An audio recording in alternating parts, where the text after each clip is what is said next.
नमस्कार दोस्तों, आइए देखते हैं पोर्टफोलियो का रिव्यू। 12 दिन के अंदर निफ्टी ने 500 पॉइंट की बढ़त की है। रेंज बाउंड था लेकिन 24,000 से लेकर 24,500 तक पहुंचा। तब देखते हैं पोर्टफोलियो का स्टेटस। 29 जून को 84 लाख के करीब का प्रॉफिट दिखा रहा था।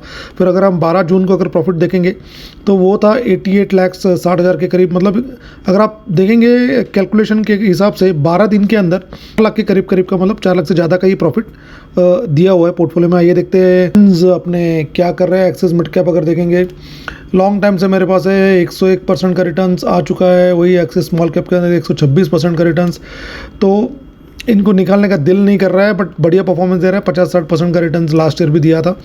बंधन स्मॉल कैप एक बढ़िया फंड लेके रखा हुआ है। देखते हैं इसका आगे परफॉर्मेंस किस तरह से होगा। बैंक ऑफ बड़ौदा ये भी जस्ट चेकिंग के लिए फंड्स है, थोड़ा लमसम डाल के रख देता हूँ। एंड फिर बड़ौदा BNP परिवार फोकस फंड, कोविड में इसका NAV 6 रुपये तक लग गया था, 6-7 रुपये तक है। अभी देखिए 157% का रिटर्न इसने 5 साल के अंदर निकाल के दे दिया है। 5 लाख के ऑलमोस्ट 14 लाख के करीब हो चुके हैं। कैनरा रेलवे का स्मॉल कैप फंड, ये भी फंड मुझे अभी डिस्कार्ड करना है बिकॉज बाकी स्मॉल कैप बहुत ही बढ़िया परफॉर्म कर रहे हैं। JM मिड कैप फंड ये भी एक डायमंड ही है, मुझे लग रहा है आगे जाके बहुत बढ़िया करेगा।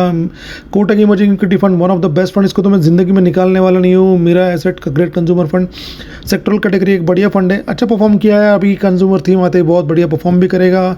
मेरा asset mid cap large and mid cap fund, ये भी फंड अच्छा परफॉर्म कर रहा है तो रखा हुआ है। SIP चल रही है इसमें। इसकी SIP बीच में 2,500 तक की थी रिस्ट्रिक्टेड, अभी आई थिंक उसको 15,000 तक किया गया शायद।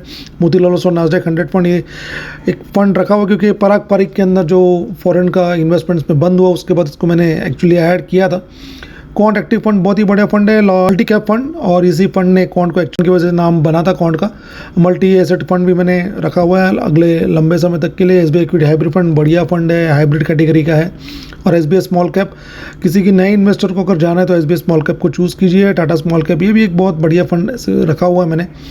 एक कंपैरिजन करने के लिए फंड्स चाहिए होते हैं तो दैट इज़ द रीज़न। अगर आप देखेंगे 2019 से किस तरह से पोर्टफोलियो ने छलांग मारी है, कोविड में भी मैं बिल्कुल डरा नहीं था। तो एक्सपीरियंस का यही फ़ायदा होता है कि तो मैंने उसमें कंटिन्यूस इन्वेस्टमेंट करते गया। और एक्चुअली 2019 में सारे रेगुलर से मैंने कन्वर्ट किए थे, तो धीरे धीरे करके कॉर्पस भी था, इन्वेस्टमेंट करता गया और आज उसका रिजल्ट है देखिए ये। और अब मुझे लग रहा है कि अभी इस 2-3 महीने के अंदर शायद पोर्टफोलियो जो प्रॉफिट है 100% हो जाएगा, शायद उसकी जल्दी भी हो जाए। बट आई एम ऑप्टिमिस्टिक कि ये साल तो 2 करोड़ 10 लाख के करीब का कॉर्पस हो जाना चाहिए प्रॉफिट के साथ। अगर देखेंगे लार्ज कैप में 42%, मिड कैप में 41% और स्मॉल कैप में 16.5% के करीब का इन्वेस्टमेंट किया हुआ है। तो अगर आपको ये रिव्यू अच्छा लगे प्लीज़ लाइक और सब्सक्राइब। आप लोग बहुत बढ़िया कमेंट्स भी कर रहे हैं और पूछ भी रहे क्वेरीज, तो अच्छा लगता है। जय हिंद, जय भारत, और इसी तरह से सपोर्ट करते रहिए चैनल को ताकि और हम ग्रो के एक बड़ी फैमिली बनाएं। जय हिंद, जय भारत।